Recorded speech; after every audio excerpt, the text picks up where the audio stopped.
అందరికీ నమస్కారం అండి. నేను మీ మురళీకృష్ణ మాట్లాడుతున్నా. మనం టైం టేబుల్లో చెప్పిన విధంగా ఫస్ట్ చూడండి డ్రెంచింగ్ చేస్తున్నారు. ఈ టమాటో మొక్కలకి వచ్చి 15 రోజులు అయింది నాటి. చూడండి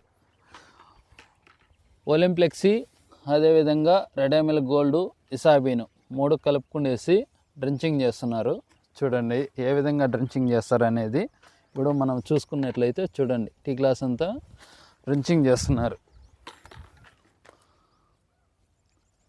ఈ విధంగా టీ గ్లాస్ అంతా మొదలు పోసుకుంటే మీకు మనం చెప్పిన విధంగా తెల్లవేరు అనేది బాగా లోపల పోతుంది. అదేవిధంగా కాండము గట్టిగా లావుగా వస్తుంది. సైడ్ బ్రాంచెస్ బాగా వస్తాయి. లీప్ మైనరు, తర్వాత వచ్చి దోమ, గూడు పురుగు ఇవన్నీ కంట్రోల్ అవుతూ సైడ్ బ్రాంచెస్ బాగా వచ్చి చెట్టు అనేది హెల్తీగా ఆరోగ్యంగా బాగా వస్తుంది. తొందరగా పూత పిండి వచ్చేకి కూడా బాగుంటుందండి.